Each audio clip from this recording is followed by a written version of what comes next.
चलिए, तो अब तक हमने देखा था इसमें कि लाइट के बारे में पढ़ रहे थे ना अपन। हाँ, लाइट का दो नेचर देखे थे कि लाइट डुअल नेचर रखती है। एक होता है उसका wave nature and the second one is particle nature. तो ये नेचर हमारे लिए फेमिलियर था, ये हम पहले ही पढ़े हैं कि लाइट एक वेव होती है, एक इलेक्ट्रोमैग्नेटिक वेव होती है लाइट, जिसकी स्पीड, जिसकी सारी प्रॉपर्टी अपन पढ़ चुके हैं, जिसकी कैरेक्टरिस्टिक्स, इस वेव की कैरेक्टरिस्टिक भी हमने पढ़ी थी। लैम्डा क्या होता है, न्यू फ्रीक्वेंसी क्या होती है, न्यू बार वेव नंबर क्या होता है, टाइम पीरियड है ना, वेलोसिटी c 3 × 10⁸ मीटर पर second, and the relationship between velocity, wavelength and frequency. ये सब हमने वेव नेचर में पढ़ा था। पार्टिकल नेचर का आइडिया कैसे आया? जब दो फिनोमिना थे जो वेव नेचर नहीं समझा पा रहा था। कौन कौन से फिनोमिना थे? Black body radiation, black body radiation and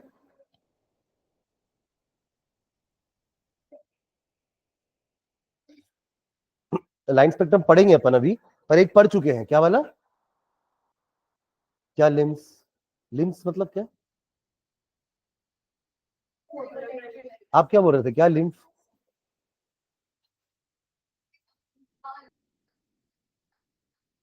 limbs, line spectrum, हाँ वो भी एक है। बट अभी हमने पार्टिकल नेचर से इन दोनों चीजों को समझा दिया था ना। एक ब्लैक बॉडी रेडिएशन और दूसरा था फोटो इलेक्ट्रिक इफेक्ट। ध्यान देना क्या क्या था दोनों का मतलब। फोटो इलेक्ट्रिक इफेक्ट में अपन ने क्या देखा था कि जब लाइट के पार्टिकल्स एक मेटल सरफेस के ऊपर जाकर के स्ट्राइक कर रहे थे तो इलेक्ट्रॉन्स बाहर आ रहे थे मेटल से।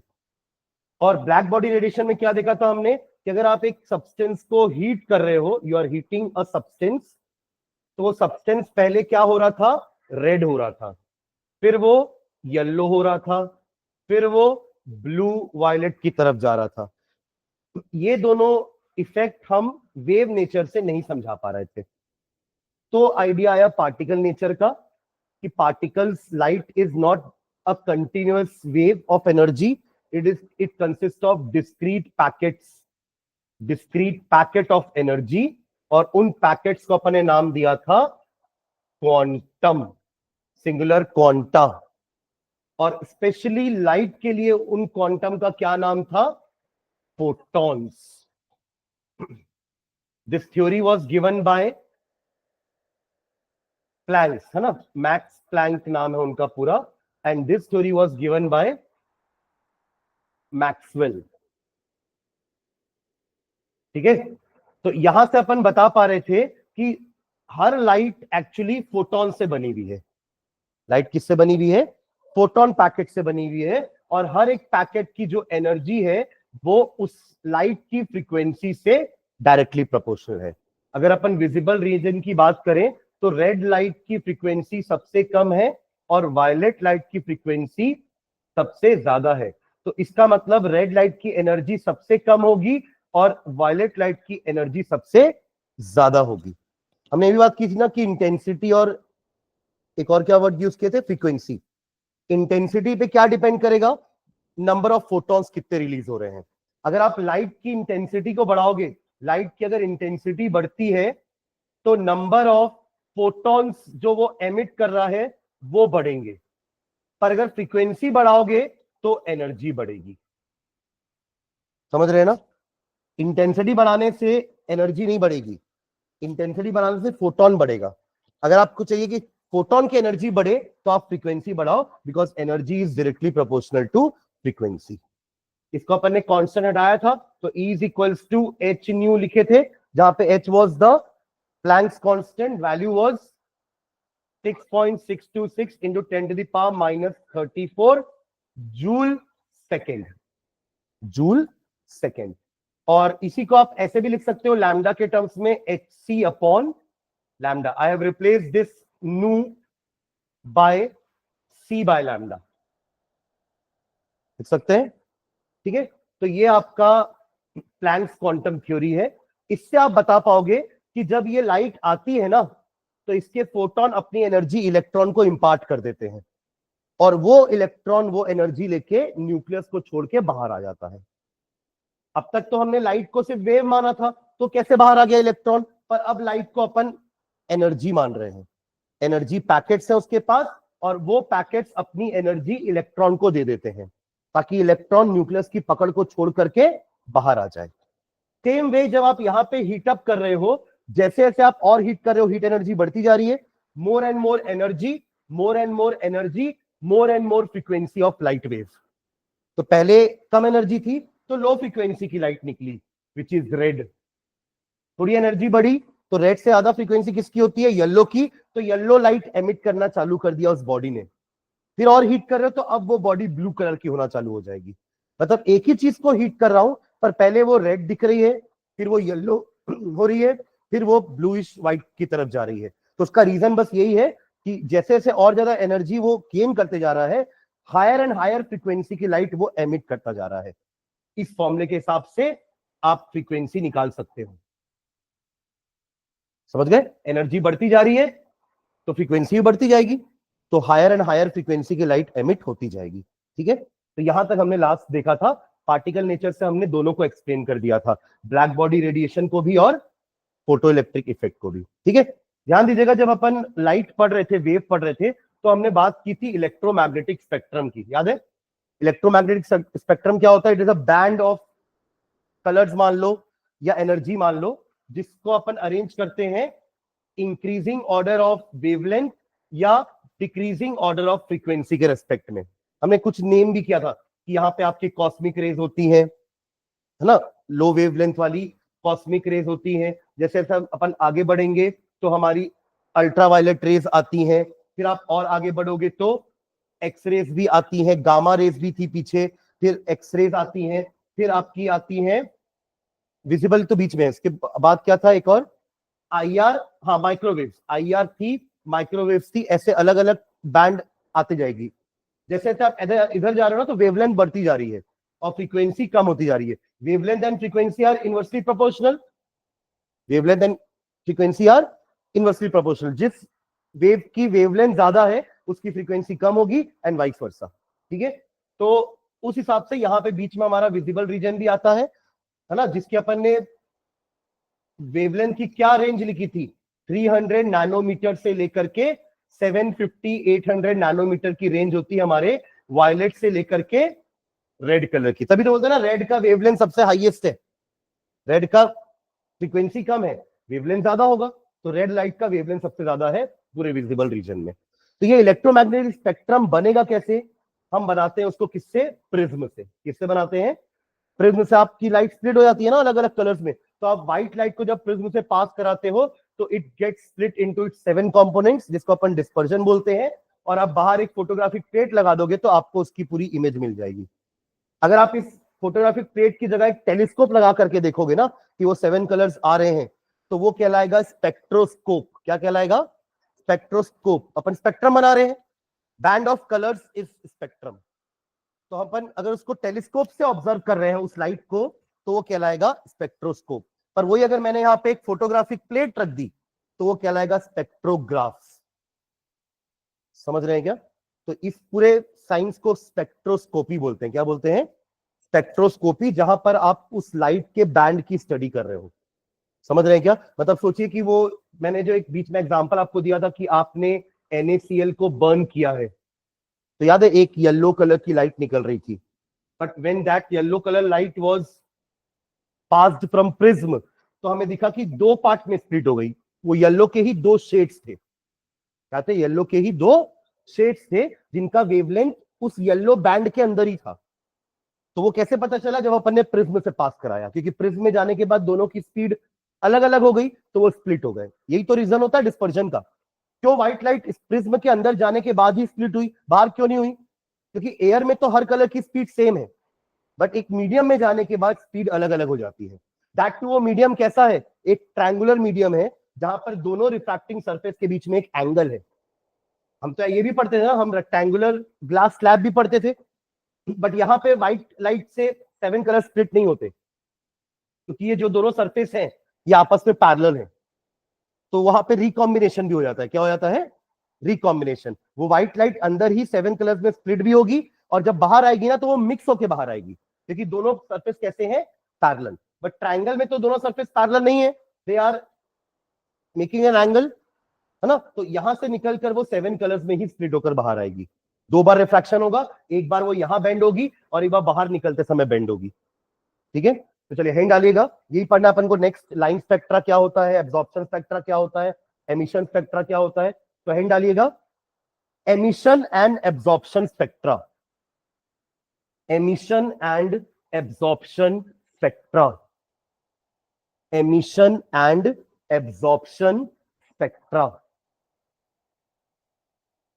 Emission and absorption spectra. दोनों का मीनिंग समझते हैं पहले। स्पेक्ट्रा तो समझ में आ गया ना, वो बैंड जो हमें मिलने वाला है उसको स्पेक्ट्रा बोल रहे हैं। पर एमिशन और एब्जॉर्प्शन दो अलग अलग वर्ड्स है ना।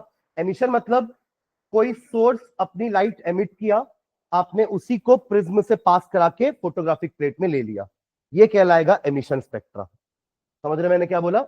एक सोर्स, ऐसे यही आपकी व्हाइट लाइट का सोर्स है, आपने इसको कलेक्ट किया, प्रिज्म से पास कराया, फोटोग्राफिक प्लेट में वो फोटो बन गई। अब वो जो आपको बैंड ऑफ कलर दिख रहा है वो इस सोर्स का क्या है? Emission spectra. एब्जॉर्प्शन स्पेक्ट्रा क्या होता है? जैसे मैंने वो NaCl को बर्न करके 2 येलो लाइन निकाली थी ना, वो भी एमिशन स्पेक्ट्रा है, पर वहां पे सोर्स क्या है? वो NaCl। वो burning NaCl is the source of light. यहाँ पे ये tubelight is the source of light, या सन को भी सोर्स ऑफ लाइट ले सकते हैं। हमने NaCl को बर्न किया था तो it was burning with a yellow flame and that was the source of light. अब मान लीजिए कि यहाँ पे NaCl रखा हुआ है और मैं व्हाइट लाइट को NaCl से पास करा रहा हूं, बर्न नहीं कर रहा हूं। I am not burning the NaCl and producing light. मैंने बीच रास्ते में NaCl को रखा हुआ है और व्हाइट लाइट को NaCl से पास करा के मैं आगे ले जा रहा हूं। तो क्या होगा? जैसे ये व्हाइट लाइट यहां से पास होगी ना, तो NaCl कुछ कंपोनेंट उसका एब्जॉर्ब कर लेगा। अब कुछ कंपोनेंट अगर व्हाइट लाइट से चुरा लिए जाएं तो बचा कुचा बाहर निकलेगा। कुछ एब्जॉर्ब हो गया ना, बाकी क्या हुआ? उससे बाहर निकला। इस लाइट को जब आप प्रिज्म से लेकर के एब्जॉर्प्शन वो फोटोग्राफिक प्लेट में लोगे तो ये कहलाएगा NaCl का एब्जॉर्प्शन स्पेक्ट्रा। उस समय आपने NaCl को जलाया था तो वो कहलाया NaCl का एमिशन स्पेक्ट्रा। अब आप NaCl से लाइट नहीं ले रहे हो, आपने व्हाइट लाइट को NaCl से गुजारा और वो जब लाइट आई उसको आपने जब फोटोग्राफिक प्लेट में लिया तो वो कहलाएगा NaCl का एब्जॉर्प्शन स्पेक्ट्रा। उसने वही 2 येलो लाइट एब्जॉर्ब कर ली होगी जो वो एमिट कर रहा था। समझ रहे हैं क्या? तो एब्जॉर्प्शन स्पेक्ट्रा और एमिशन स्पेक्ट्रा मतलब समझ में आ गया ना। अगर कोई सोर्स लाइट एमिट कर रहा है और उसी को अपन फोटोग्राफिक प्लेट में कलेक्ट कर रहे हैं आफ्टर डिफ्यूजन, सॉरी डिस्पर्जन, तो वो कहलाता है एमिशन स्पेक्ट्रा। और अगर किसी ने उस व्हाइट लाइट से कुछ चीजें एब्जॉर्ब कर ली हैं, कुछ वेवलेंथ एब्जॉर्ब कर ली है, तो बचा कुचा जो आपको दिखेगा वो कहलाएगा उसका एब्जॉर्प्शन स्पेक्ट्रा। ठीक है, चलिए लिखना, इसमें हेडिंग डालनी है एमिशन एंड एब्जॉर्प्शन स्पेक्ट्रा। नीचे लिखो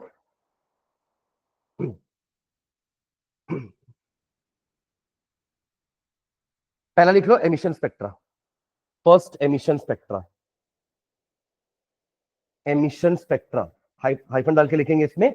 when the radiation emitted from some source, when the radiation emitted from some source, when the radiation emitted from some source, वो सोर्स कुछ भी हो सकता है, ये ट्यूबलाइट हो सकती है, वो सन हो सकता है। ठीक है, तो when the radiation emitted from some source, example लिख लो सन,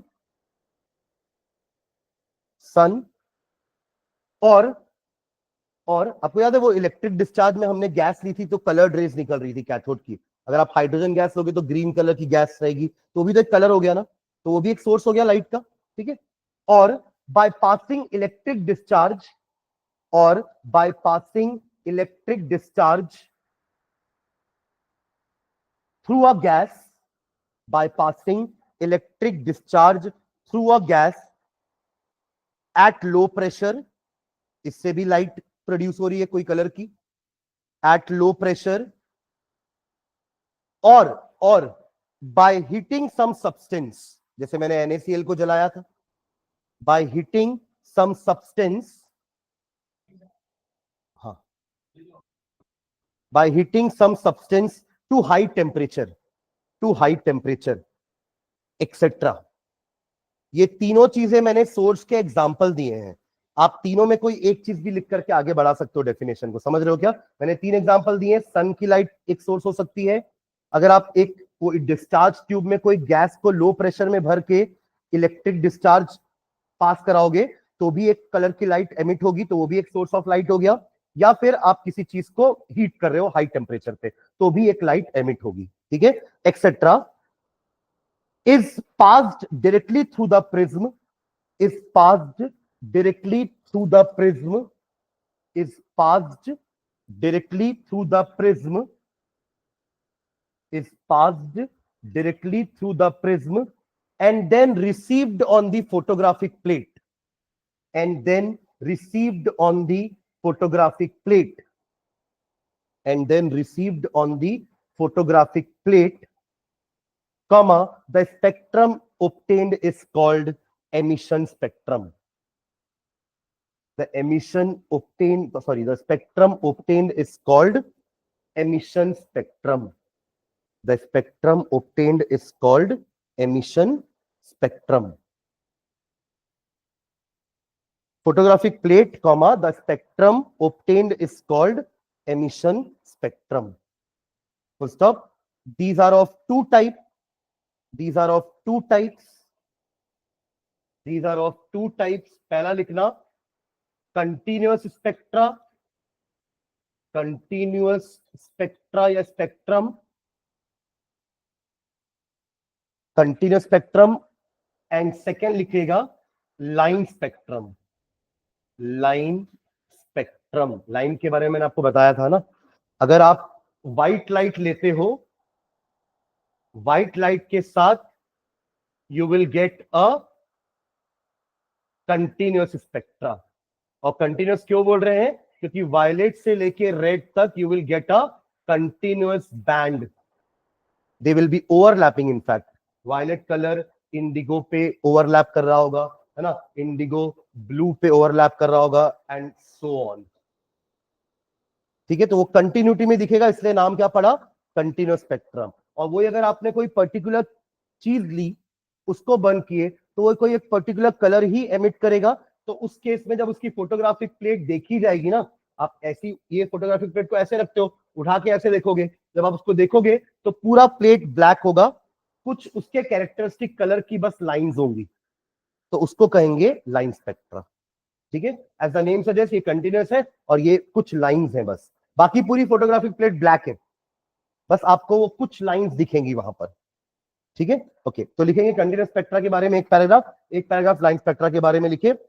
when white light from any source, when white light from any source, when white light from any source, अच्छा जो पीछे अपन ने 3 सोर्स के एग्जांपल लिखे हैं, एक सन, एक वो इलेक्ट्रिक डिस्चार्ज वाला, और तीसरा हाँ हीटिंग या सब्सटेंस, उसमें जो पहला वाला है ना उससे कंटिन्यूअस स्पेक्ट्रा मिलेगा, बाकी दोनों से आपको क्या मिलने वाला है? Line spectra. समझ गए मैं क्या बोल रहा हूं? क्योंकि sunlight is a white light, ठीक है। हाँ तो लिखो, when white light from any source is analysed by passing through a prism, when white light from any source is analysed by passing through a prism, by passing through a prism, it is observed that it is observed that it is observed that it splits up into 7, it splits up into 7 different wide bands of colors, 7 different wide, white मत लिखना ना, wide bands of colors from violet to red, from violet to red, full stop. Since they are in continuity, since they are in continuity, the spectrum is called continuous spectrum. Since they are in continuity, the spectrum is called continuous spectrum. इसका diagram बना लेंगे continuous spectrum का।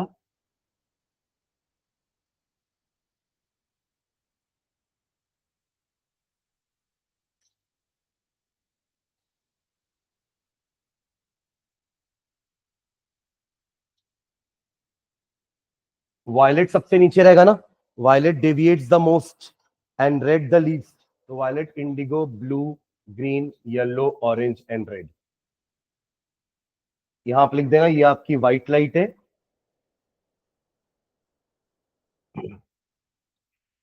This is prism,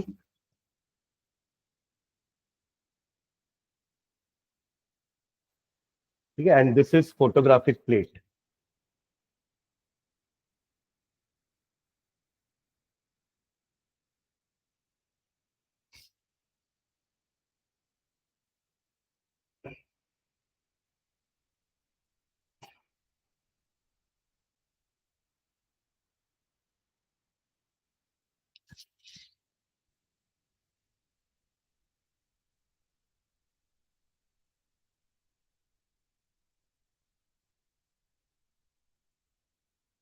ठीक है, एक paragraph line spectra का लिखते हैं, वहां पे अपन वही NaCl को लेकर के बर्न करते हैं ना, उसको हीट करते हैं NaCl को, एंड जो लाइट आएगी that will be taken on photographic plate through prism, और फिर उसके स्पेक्ट्रम को हम लाइन स्पेक्ट्रा नाम देंगे। ठीक है, लिखो नीचे, when some when some salt is when some salt is when some salt is placed in the Bunsen flame, when some salt is placed in the Bunsen, Bunsen, वो burner का नाम Bunsen burner होता है, तो flame को Bunsen flame बोल रहे हैं, Bunsen, Bunsen flame, light is emitted, comma देखिए लिखो, light is emitted. Electric discharge से भी लाइट एमिट करवा सकते हैं अपन, ठीक है, वो भी एक सोर्स हो सकता है। Light is emitted, full stop. The colour of light emitted, the color of light emitted, the color of light emitted depends upon the nature of the substance, the color of light emitted depends upon the nature of substance। जैसे कि हमने NaCl लिया है तो yellow colour के range में light emit होगी। फिर आपको याद है जब हम मैग्नीशियम को बर्न करते थे तो डैजलिंग व्हाइट बोलते थे ना हम, डैजलिंग व्हाइट फ्लेम आती है। तो अलग अलग आप सब्सटेंस ले रहे हो तो अकॉर्डिंगली लाइट की फ्रीक्वेंसी अलग अलग होगी, कलर अलग अलग होगा। ठीक है, तो the colour of light emitted depends upon the nature of substance, full stop. For example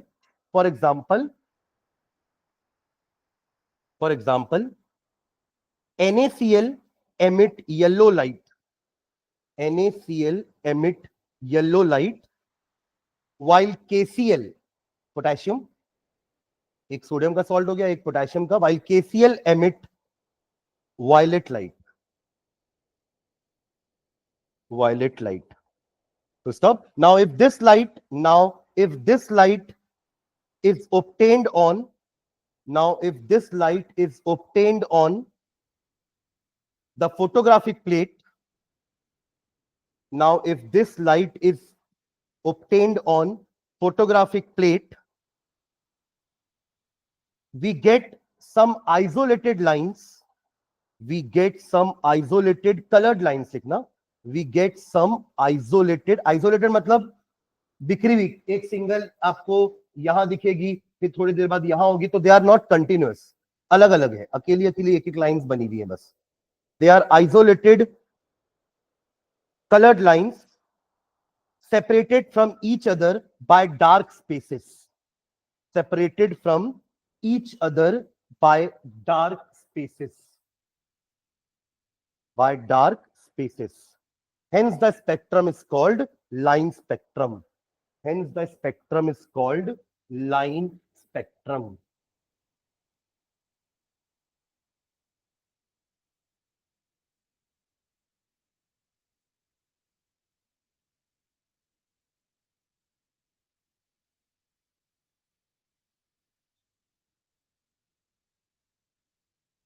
इसका डायग्राम बना लो।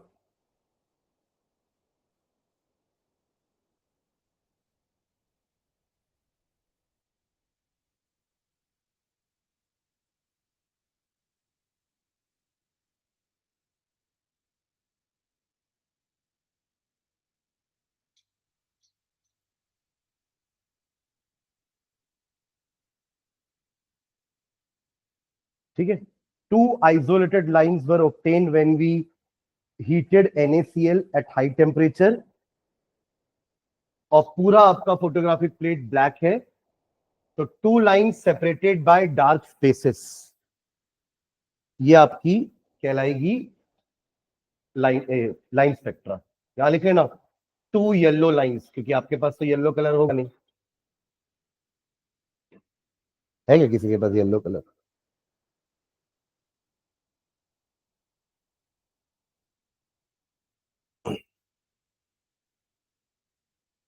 ठीक है, तो ये आपके 2 टाइप के एमिशन स्पेक्ट्रा हो गए, कंटिन्यूअस एंड लाइन। ठीक है, और ये किसके अंदर थे? एमिशन स्पेक्ट्रा के अंदर। अब अगला हिंट डालना, absorption spectra. Absorption spectra, absorption spectra. अब अपन व्हाइट लाइट को किसी चीज से पास कराएंगे, तो वो चीज उस लाइट कंपोनेंट में से कुछ कंपोनेंट एब्जॉर्ब कर लेगी, बचा हुआ रेडिएट कर देगी, और यही फोटोग्राफिक प्लेट में जब लिया जाएगा तो हमें अगेन जो स्पेक्ट्रा मिलेगा उसको कह रहे हैं अपन एब्जॉर्प्शन स्पेक्ट्रा, क्योंकि वो स्पेक्ट्रा किसी चीज के एब्जॉर्प्शन के बाद मिला है। अगर आप बीच में वो NaCl या कोई भी सब्सटेंस को नहीं रखते तो वो व्हाइट लाइट का कोई भी पार्ट एब्जॉर्ब नहीं कर पाता। वो भी एब्जॉर्ब क्यों कर रहा है? क्योंकि लाइट के अंदर एनर्जी है, तो उसके इलेक्ट्रॉन ने एनर्जी एब्जॉर्ब करी, राइट, और बची हुई जो लाइट बच गई है उसी को अपन फिर फोटोग्राफिक प्लेट में रिसीव कर रहे हैं।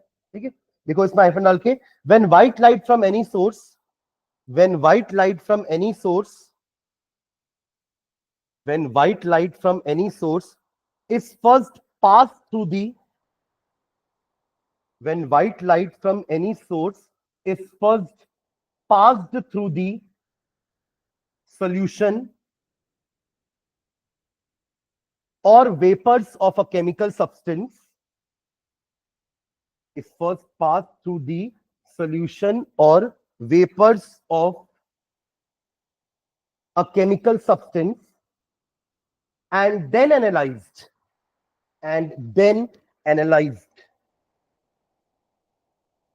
comma, it is observed that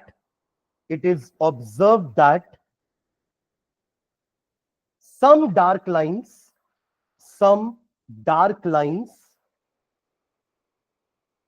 are obtained in the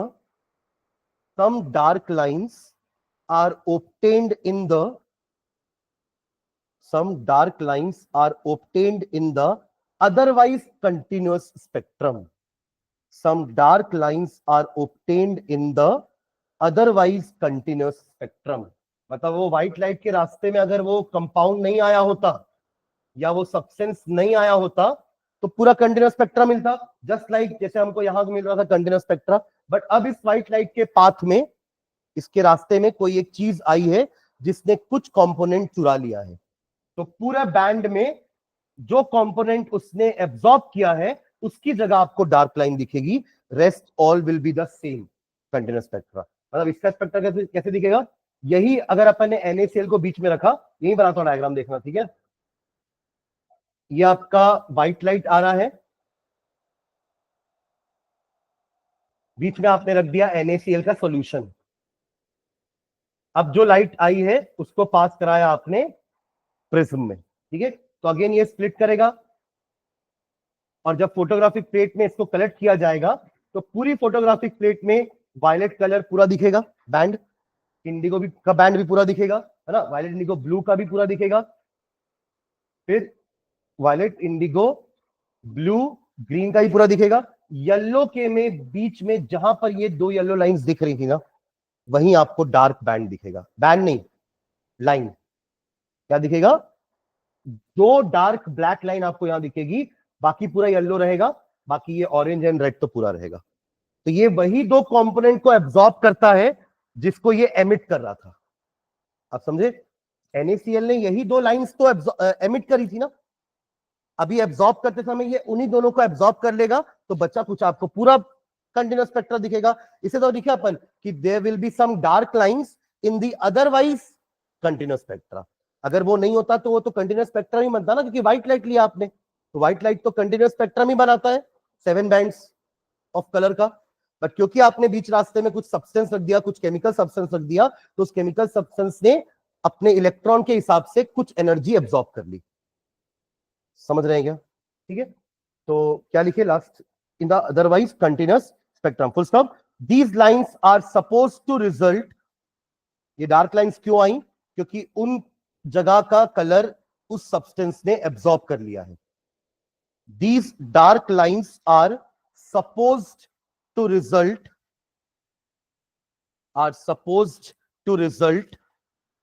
from the fact that these dark lines are supposed to result from the fact that when white light is passed through chemical substance, when white light is passed through chemical substance, when white light is passed through chemical substance, comma, radiations of certain wavelengths are absorbed. Wavelengths of certain radiations of, हाँ वही chemical substance के बाद ही बोल रहा हूं, radiations of certain wavelengths are absorbed. Certain wavelengths are absorbed depending upon the nature of the element. Depending upon the nature of the element.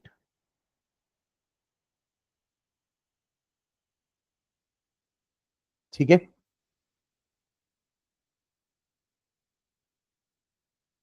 this the spectrum obtained is called absorption spectrum. The spectrum obtained is called absorption spectrum. The spectrum obtained is called absorption spectrum. तो आप लोग यही वाला diagram बना लो, white light लेके आओ NaCl prism यहां तक, और इसमें येलो वाले रीजन में आप लोग मार्क कर देना यहां पर ऐसे करके कि टू डार्क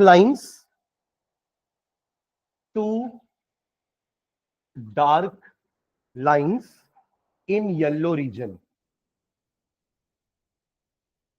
और ये उन्हीं जगह पर है जहां पर पिछले बार लाइन स्पेक्ट्रा की दो लाइंस थी।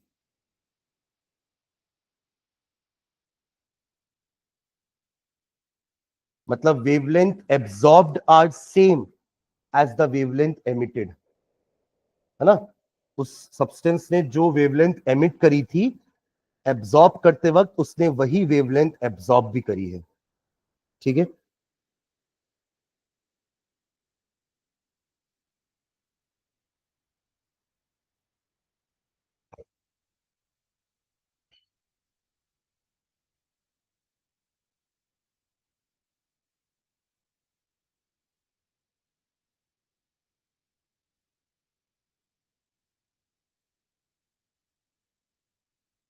ठीक है। तो नोट करके एक पॉइंट लिख लेना नीचे लास्ट में, नोट करके लिखिए। It can be concluded that the wavelengths absorbed were same. The wavelengths absorbed by the substance, लिखो, the wavelengths absorbed by the substance were same as were emitted in the emission spectra. Were same as were emitted in the emission spectra. Wavelengths absorbed by the substance were same as were emitted in the emission spectra. ठीक है, तो ये आपका line spectra हुआ। अब ये तो हमने कंसेप्ट समझा दिया ना। अब केमिस्ट्री में क्या हुआ, हाइड्रोजन का इन्होंने लाइन स्पेक्ट्रा बनाया। हाइड्रोजन को भी डिस्चार्ज ट्यूब में, अब हाइड्रोजन को लिए, अभी अपन ने किस किस के बारे में स्टडी करी, व्हाइट लाइट से कंटीन्यूअस स्पेक्ट्रा मिला, NaCl को जलाने से लाइन स्पेक्ट्रा मिला, और NaCl को ही बीच में रखने से वही एब्जॉर्प्शन स्पेक्ट्रा मिल गया। पर अगर उस NaCl की जगह अगर हमने गैस डिस्चार्ज ट्यूब में कैथोड एनोड रख करके बीच में हाइड्रोजन गैस भरी, तो जो कलर्स ऑब्टेन हुए उनको जब फोटोग्राफिक प्लेट में ऑब्टेन किया गया तो उसमें बहुत सारी लाइंस दिखी स्पेक्ट्रम की, काफी सारी। हाइड्रोजन, सिर्फ एक हाइड्रोजन की जिसके पास मात्र एक इलेक्ट्रॉन है, hydrogen has got only one electron जो उसके फर्स्ट शेल में रहता है, ये रहा। जब एक इलेक्ट्रॉन है तो इतने सारे लाइंस ऑफ स्पेक्ट्रा कैसे आ गए? तो एक्चुअली में ना स्टडी ऐसा की गई कि न्यूक्लियस बीच में है और ऑर्बिट्स होते हैं ना अराउंड में। ये आपका ऑर्बिट नंबर 1 जिसकी एनर्जी कम है अभी, ऑर्बिट नंबर 2 जिसकी एनर्जी ज्यादा है 1 से, फिर 3 आएगा जिसकी एनर्जी 2 से ज्यादा है, एंड सो ऑन, ऐसा चलता जाएगा। ठीक है। अगर मैं इन ऑर्बिटल्स का एक एनर्जी लेवल डायग्राम बनाऊं, एनर्जी लेवल डायग्राम मतलब इंक्रीजिंग ऑर्डर में अगर मैं इनको एनर्जी से सजाऊं, तो हम इसको ऐसे भी लिख सकते हैं, ये लाइन आपकी n इज इक्वल्स टू 1 की है, लो एनर्जी। ये आपका n इज इक्वल्स टू 2 के लिए लाइन, ये n इज इक्वल्स टू 3 के लिए लाइन। बस वही चीज है, मैंने ऑर्बिट को लाइन से रिप्रेजेंट कर रहा हूं।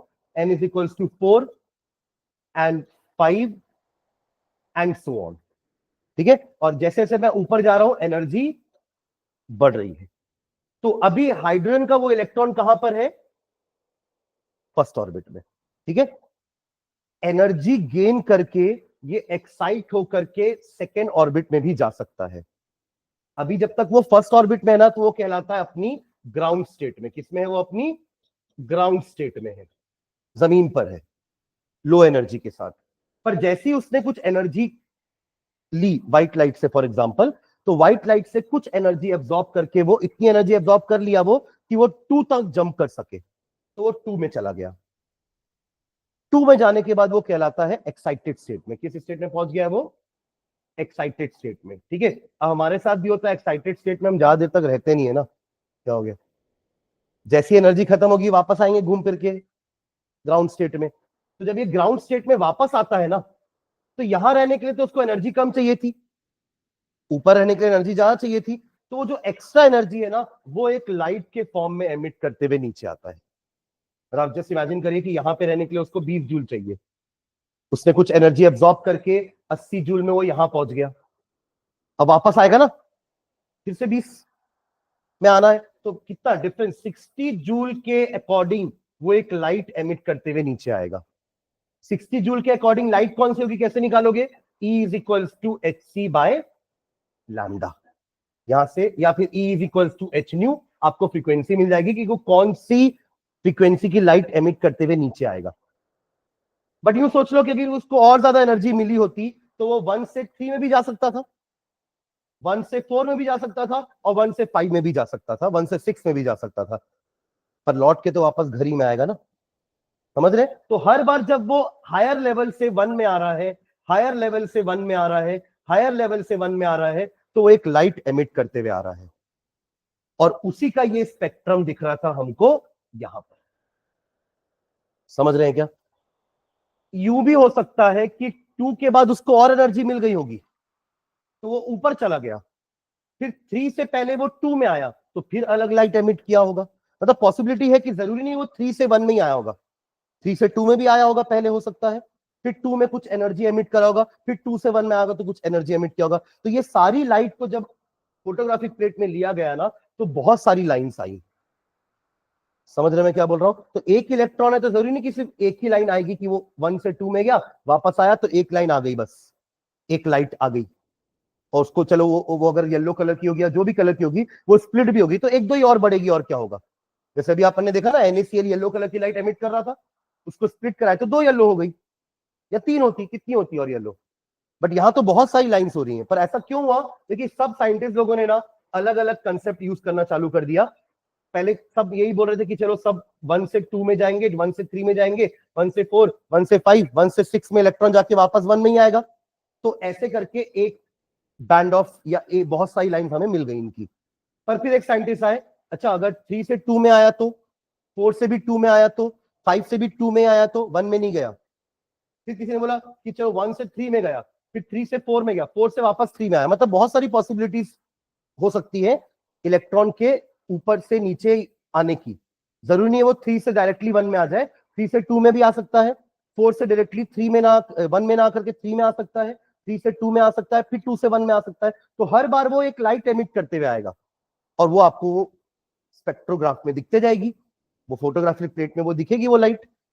समझ रहे मैं क्या बोल रहा हूं? तो यहाँ पे 5 साइंटिस्ट थे, एक थे लाइमन, एक थे बाल्मर, एक थे पाशन, एक थे ब्रैकेट और एक थे पीफंड। ये पांचों लोगों ने एक एक एन का वैल्यू पकड़ा। इन्होंने n इज इक्वल्स टू 1 पकड़ लिया और सब रे को 2 से 1, 3 से 1, 4 से 1, 5 से 1 लेकर आए और वो बैंड कहलाया उनका सीरीज, लाइमन सीरीज। पाल्मर ने n इज इक्वल्स टू 2 को पकड़ लिया कि जब भी इलेक्ट्रॉन हायर से 2 में आएगा तो जो एनर्जी एमिट कर रहा होगा वो मेरा बैंड है, मैं इसका खोज किया हूं। पाशन ने बोला तो मैं 3 लूंगा, 4 से 3 में आएगी लाइट, मतलब इलेक्ट्रॉन, सॉरी 4 से 3 में आएगा इलेक्ट्रॉन, 5 से 3 में आएगा इलेक्ट्रॉन, 6 से 3 में आएगा, 7 से 3 में आएगा इलेक्ट्रॉन, तो वो जो एमिट करेगा लाइट वो मेरा रीजन की लाइट होगी। लाइकवाइज ब्रैकेट ने n की वैल्यू को 4 ले लिया और पीफन ने n की वैल्यू को 5 ले लिया और इनकी 5 टाइप की सीरीज हो गई जो अपनी फोटोग्राफिक प्लेट में लाइमन, पाल्मर, पैशन, ब्रैकेट और पीफन के नाम से एक बैंड बन गया पूरा। समझ रहे हैं क्या? बट ये स्टडी सिर्फ हाइड्रोजन तक की थी। सोचिए ना, जिनके पास मल्टीपल इलेक्ट्रॉन्स होंगे तो सारे इलेक्ट्रॉन हायर एनर्जी में जाएंगे, फिर वापस आएंगे, तो कितनी सारी लाइंस बनेंगी उस स्पेक्ट्रम में। जब एक इलेक्ट्रॉन ने इतना ज्यादा लाइट्स बना दिया है तो मल्टी इलेक्ट्रॉन एलिमेंट्स में तो और ज्यादा लाइन बनेगा। देखो जो हम थ्योरी पढ़ रहे हैं गलत वाली थ्योरी है, क्योंकि उस समय तक तो और ज्यादा एडवांसमेंट हुआ ही नहीं था ना। अब समझ लो मैं क्या बोल रहा हूं, मतलब बोर की पूरी स्टडी ना हाइड्रोजन और हाइड्रोजन लाइक एटम तक ही सीमित थी, क्योंकि वो डर गए एक इलेक्ट्रॉन का इतना ज्यादा तहलका मचा रहा है तो मल्टीपल इलेक्ट्रॉन्स कितने ज्यादा लाइंस बनाएंगे, तो वो स्टडी भी नहीं किए, छोड़ दो। समझ रहे हैं? क्योंकि उनका भी अपन पढ़ेंगे, अभी अपन आएंगे बोर मॉडल, अपन लिखेगा अभी तक बोर मॉडल। बोर का मॉडल तो ये एडवांसमेंट के बाद आएगा ना, ये जो एक्साइटेड स्टेट, ये सब बोर का मॉडल है कि इलेक्ट्रॉन्स अपने ग्राउंड स्टेट में रहता है, एनर्जी गेन करने के बाद एक्साइटेड स्टेट जाता है, वापस आता है तो वो एनर्जी डिफरेंस की लाइट एमिट करते हुए वापस आ जाता है। ये बोर का पॉइंट है जो अपन 9th में नहीं पढ़ते थे पर अब पढ़ेंगे। समझ रहे हैं क्या? और अब उसके उनके लिमिटेशन में पढ़ेंगे कि he was only able to explain the structure of hydrogen and hydrogen like elements. When I say hydrogen like elements I mean जिनके पास सिर्फ एक इलेक्ट्रॉन है। तो ऐसा तो सिर्फ हाइड्रोजन है, या फिर हीलियम में से एक इलेक्ट्रॉन रिमूव कर दो तो हीलियम आयन के पास भी अब एक इलेक्ट्रॉन बचा। वरना ऐसे तो हीलियम के पास 2 इलेक्ट्रॉन होते हैं ना, पर उसने हीलियम का एक इलेक्ट्रॉन को लूज करवा दिया तो अब हीलियम आयन भी तो एक ही इलेक्ट्रॉन वाला हुआ ना। तो ऐसे जितने भी एलिमेंट्स हैं या स्पीशीज हैं जिनके पास बस एक इलेक्ट्रॉन है उनकी स्टडी बस कर पाए वो, उसके बाद नहीं किया उन्होंने स्टडी, ये उनका लिमिटेशन है। समझ रहे हैं क्या? ठीक है, तो चलो ये पैशन, बाल्मर, ये लाइमन के बारे में लिखते हैं। हैंड डालना, emission spectrum of hydrogen, emission spectrum of hydrogen, emission spectrum of hydrogen. ऊपर तो हमने इन जनरल समझाया है कि emission spectra, absorption spectra, line spectra क्या होता है, और हम तो केमिस्ट्री पढ़ रहे हैं तो we need to take some element. तो हमने क्या लिया? हाइड्रोजन। ठीक है, नीचे लाइन में लिख रहा हूं, when hydrogen gas at low pressure, when hydrogen gas at low pressure, when hydrogen gas at low pressure is taken in the discharge tube, when hydrogen gas at low pressure is taken in the discharge tube and the light emitted, discharge tube में लोगे तो light emit करेगा, the light emitted on passing, and the light emitted on passing electric discharge, electric discharge is examined with a spectroscope, is examined with a spectroscope, is examined with the spectroscope, comma, the spectrum obtained is called emission spectrum of hydrogen. The spectrum obtained is called the emission spectrum of hydrogen. The spectrum obtained is called emission spectrum of hydrogen. ऐसे ही आप किसी को भी discharge tube के अंदर डालो तो उसका एमिशन स्पेक्ट्रा आपको मिल जाएगा। कब मिलेगा? जब उसकी लाइट को आप स्पेक्ट्रोस्कोप से पास कराओगे। स्पेक्ट्रोस्कोप मतलब वही हमारा प्रिज्म और फोटोग्राफिक प्लेट के कॉम्बिनेशन को यहां पर स्पेक्ट्रोस्कोप बोल रहे हैं, या स्पेक्ट्रोग्राफ जो भी है। ठीक है, okay, full stop. It is found to consist of, अब वो स्पेक्ट्रम में बहुत सारी लाइंस दिखी. It is found to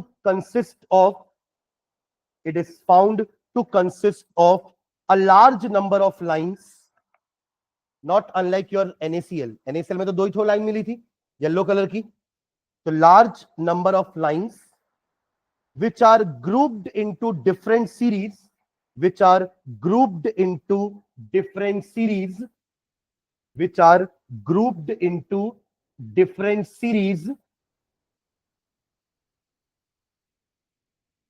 named after the discoverers.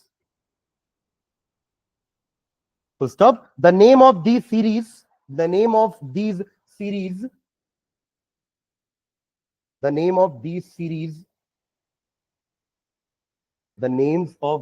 series are Lyman, Lyman, Lyman, comma Balmer, Balmer, Balmer, comma Paschen, Paschen, comma bracket Bracket, and Pfund.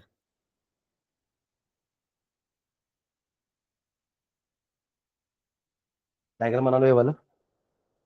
इनके reason भी लिख रहा हूं ना मैं. ये इलेक्ट्रोमैग्नेटिक स्पेक्ट्रम के किस रीजन की लाइट एमिट कर रहे थे. तो Lyman was dealing with ultraviolet region UV, Balmer was dealing with visible region, बाकी आपके पैशन, ब्रैकेट, पीफन ये सब इंफ्रारेड थे. मतलब ये लाइट्स तो हमें दिखेंगी भी नहीं, इंफ्रारेड वाली है ना. It will not be visible. समझ रहे हैं क्या. और ये लाइट्स हमारे रिमोट कंट्रोल से निकलती हैं. सुन रहे हो क्या. जो हमारे एसी या टीवी के रिमोट कंट्रोल्स होते हैं, यहां पर ये जो आपकी लाइट होती है ये आपकी IR LED है, इंफ्रारेड. और इसको प्रेस करने पर ये लाइट जलती है बट हमें दिखती नहीं है, बिकॉज वो इनविजिबल रीजन की लाइट है. हाई फ्रीक्वेंसी की लाइट है तो वो सॉरी लो फ्रीक्वेंसी की लाइट है वो हमें नहीं दिखती. ठीक है.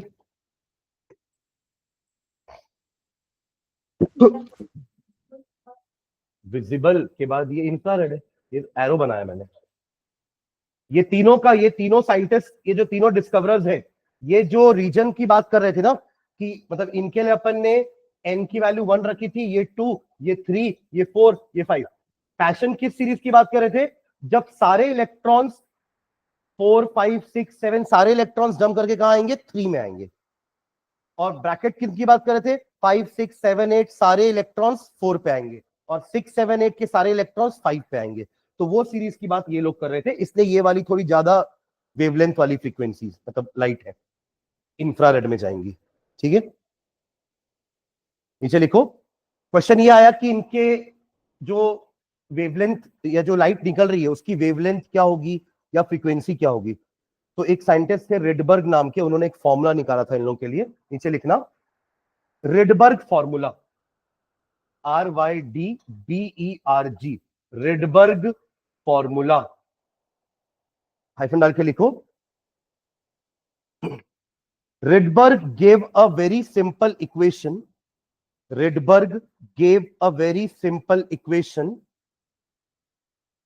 for the calculation of wavelengths. Rydberg gave a very simple equation for the calculation of the wavelengths of lines emitted by hydrogen.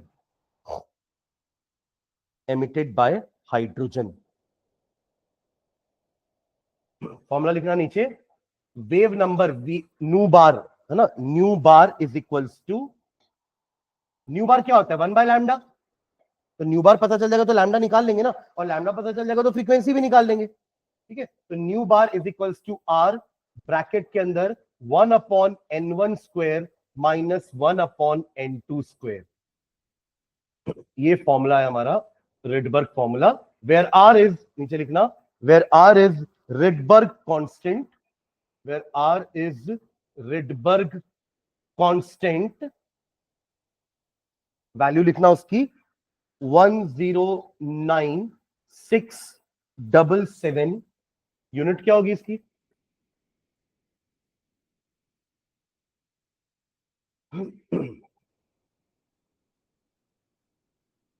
New बार की यूनिट क्या होती है?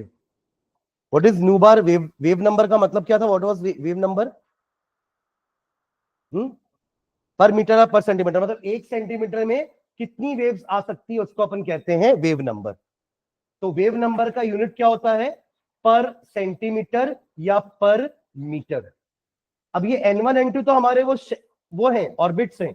ये आपका N1 हो गया जो ग्राउंड स्टेट वाला है, और N2 हो गया हायर स्टेट वाला। तो ऑर्बिट का तो नंबर होता है बस, उनका कोई यूनिट थोड़ी ना होता है। तो ये तो नंबर है बस जस्ट। तो आर का यूनिट न्यू बार के बराबर ही आएगा, यानी कि इसका भी यूनिट क्या होगा? पर सेंटीमीटर। तो वैल्यू लिख लो, 1,09,677 पर सेंटीमीटर। और N1 N2 भी क्या नीचे लिखेंगे where N1 and N2 where N1 and N2 are whole numbers, where N1 and N2 are whole numbers whose value depends upon series, whose value depends upon series, whose value depends upon series। Series मतलब जो 5 series है, Lyman series के लिए N1 का value 1 होता है और N2 2, 3, 4 and so on. सभी लाइट ऊपर से 1 में आएंगी तो वो कॉन्स्टिट्यूट कर रही है लाइमन सीरीज। ठीक है। फॉर बाल्मर सीरीज क्या होगा बताइए? N1 का value N1 is equal to 2, और व्हाट अबाउट N2? 2 से ज्यादा वाले, यानी कि 3, 4, 5 एंड सो ऑन। लाइकवाइज बाकी तीनों के लिए लिख लोगे क्या? लिखिए, N1 का वैल्यू 3, 4, 5, N2 का वैल्यू 4 से आगे, 5 से आगे एंड 6 से आगे। लिख लो तीनों का लाइन से, बाल्मर के बाद पाशन, ब्रैकेट एंड पीफंड।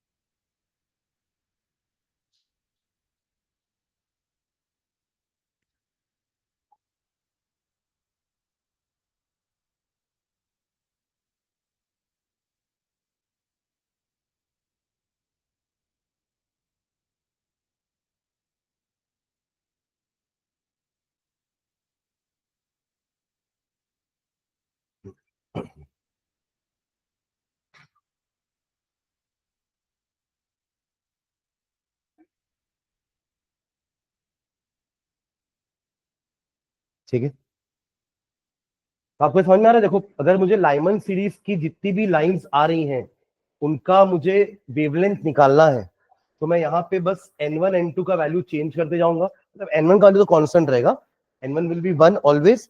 आप 2 से 1 में, अगर इलेक्ट्रॉन अगर 2 से 1 में आ रहा है तो वो कौन सा लाइन एमिट करते हुए आ रहा है? 3 से 1 में आ रहा है तो कौन सा लाइन एमिट करते हुए आ रहा है? उसकी फ्रीक्वेंसी, उसका वेवलेंथ, उसका वेव नंबर हम निकाल सकते हैं। ठीक है, देखो इसी से तो पता चला कि कौन किस रीजन में लाई कर रहा था। आप यहां से लैम्डा निकालते गए और आप लैम्डा के हिसाब से इसको यहां प्लेस करते गए कि पीफन की सीरीज का लैम्डा बहुत ज्यादा आ रहा है तो पीफन की लाइन यहां बनेगी। ऐसे करके आपको पूरा स्पेक्ट्रम मिल गया। समझ रहे हैं क्या? ठीक है, बिकॉज अपन जैसे जैसे लाइमन से पीफन तक जा रहे हैं ना तो वेवलेंथ बढ़ रही है। यूवी लाइट की वेवलेंथ कम है, विजिबल की थोड़ी ज्यादा हुई, इंफ्रारेड की और ज्यादा होगी वेवलेंथ। ठीक है, एक क्वेश्चन करते हैं इसका, फिर एंड करते हैं। लिखिए question.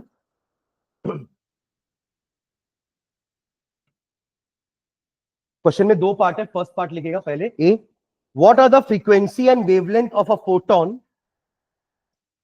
What are the frequency and wavelength of a photon? Photon मतलब लाइट, फोटोन मतलब क्या है? लाइट। आपको उस लाइट की फ्रीक्वेंसी और वेवलेंथ बतानी है of a photon emitted during a transition, emitted during a transition, emitted during a transition from n is equals to 5, from n is equals to 5 to n is equals to 2, from n is equals to 5 to n is equals to 2, कौन सी series की बात कर रहे हैं अपन? ये कैसे 5 से 2 में आ रहा है ना, तो बाल्मर हुआ ना? नहीं, देखो n1 का मतलब लोअर स्टेट है और n2 इज हायर स्टेट, तो 5 हायर स्टेट है, वहां से वो लोअर स्टेट 2 में आ रहा है, तो 2 वाली लोअर स्टेट किसकी रीजन है?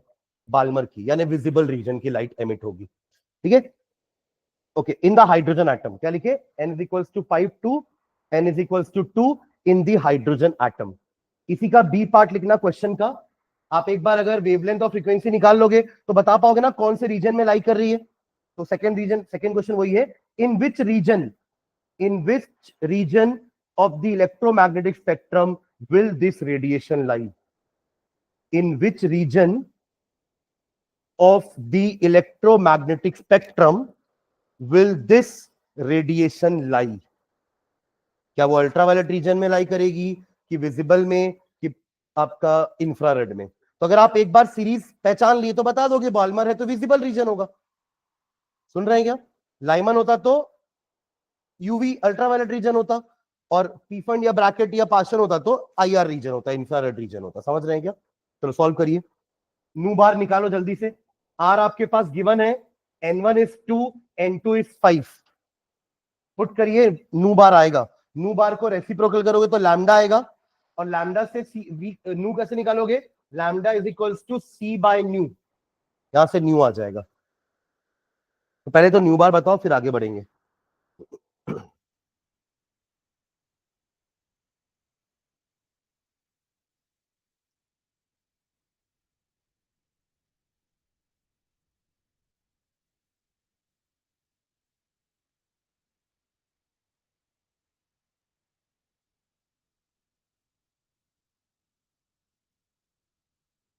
n1 की वैल्यू 2 रखेंगे, n2 की वैल्यू 5, आर का वैल्यू आपको दिया हुआ है सेंटीमीटर में 1,09,677। तो फाइंड नू बार।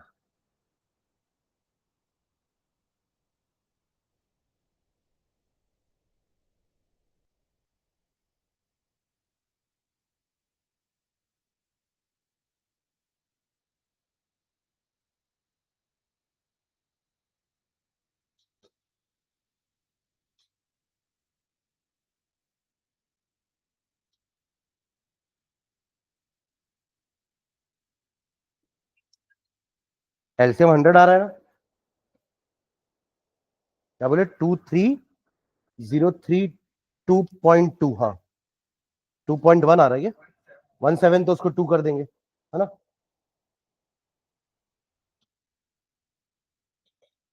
क्या बोले? 23032.2 पर सेंटीमीटर। ये तो वेव नंबर है, समझ गए क्या? 1 सेंटीमीटर में इतनी सारी वेव्स हैं, 23,032 वेव्स 1 सेंटीमीटर में। तो इससे आपको एक वेवलेंथ निकालनी है। तो वेवलेंथ क्या होती है? इट इज 1 बाय न्यू बार। तो आपको 1 अपॉन ये नंबर करना है, बहुत छोटा नंबर आने वाला है। वैसे ही वेवलेंथ है ना, तो वो नंबर वेवलेंथ छोटी आएगी, नैनोमीटर में जाती है वेवलेंथ, एंगस्ट्रॉम में जाती है। अब एक्चुअली में 10 को डिवाइड कर रहे हो किससे? 2,30,322 को। ठीक है, ये तो बहुत बार 0.000 लगेगा अभी, है ना? क्योंकि ये अभी तो जाएगा नहीं। आपने पॉइंट के बाद एक जीरो लगाया तो अभी भी नहीं जाएगा, एक और जीरो लगाया तो अभी भी नहीं जाएगा, एक और जीरो लगाओगे तो भी नहीं जाएगा, एक और जीरो लगाओगे तो भी नहीं जाएगा, अब शायद जाएगा, है ना? समझ गए क्या? इतना तो बता दिया मैं, आप बताओ आगे करो। चलो पहला डिजिट बता देता हूँ, क्या याद रखोगे आप लोग? 4।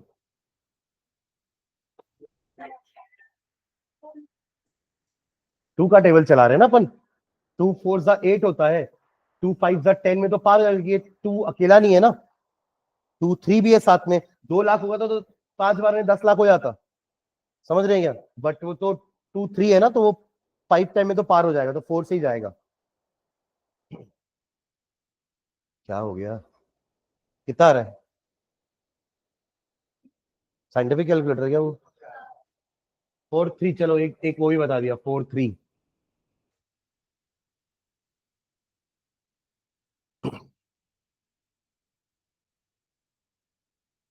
4-3-4 आएगा।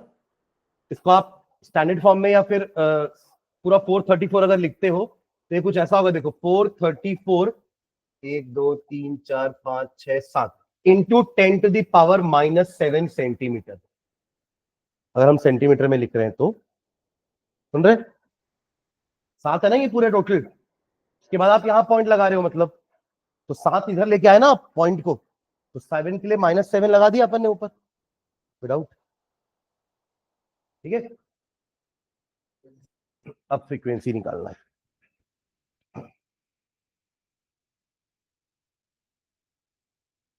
इसको मीटर में करोगे तो नैनो भी हो सकता है ना ये। सेंटीमीटर को क्या लिख सकते हो, 10 to the power -2 metres into 10 to the power -7 है, तो 434 नैनोमीटर सबसे बढ़िया। 434 नैनोमीटर। ठीक है, चलिए फ्रीक्वेंसी लास्ट। फ्रीक्वेंसी क्या हो जाएगा, what is frequency? C by lambda. तो 3 into 10 to the power 8 upon 434 into 10 to the power -9। ये -9 को ऊपर लेके चले जाओ, तो 3/434 इंटू 10 टू द पावर 17। 3 को डिवाइड करते हैं 434 से,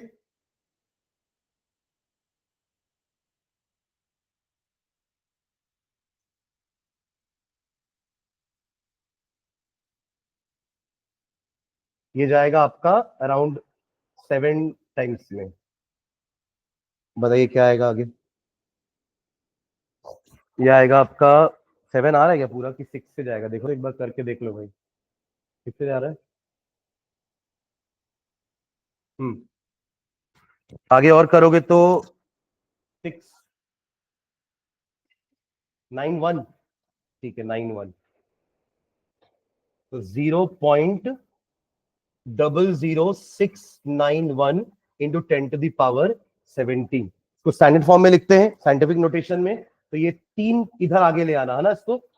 6.91 इंटू 10 टू द पावर 14 बचेगा, 3 लाया ना आपने इधर, हर्ट्स।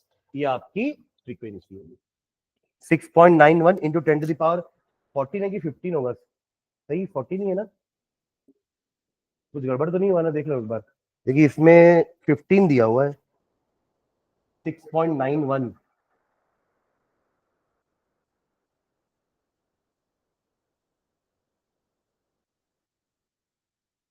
सही है ना? आप तो कैलसी लगी है ना, 3/434 की है ना। और ये ऊपर जाके 17 ही हो रहा था ना, ये 3 टू 10 टू द पावर 8 है, और ये 10 टू द पावर -9 ऊपर जाके 9 8 17 ही। ठीक है,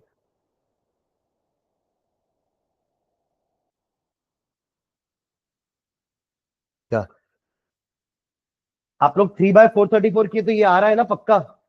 यहाँ पे एक जीरो कम तो नहीं है ना? वही तो पूछ रहा हूँ, शायद कि आपको तो दिख रहा होगा ना।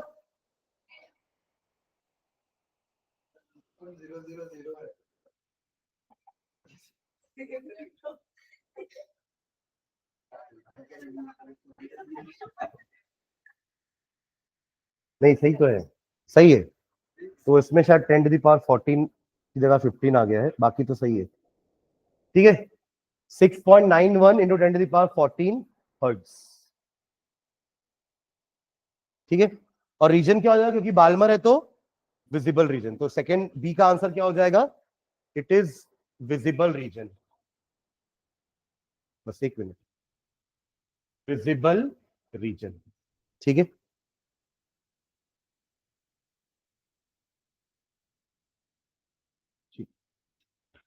ठीक है, इसके कुछ एक दो क्वेश्चन और करते हैं नेक्स्ट क्लास में, फिर आगे बढ़ते हैं। हाँ हाँ, ठीक है, चलो, थैंक यू।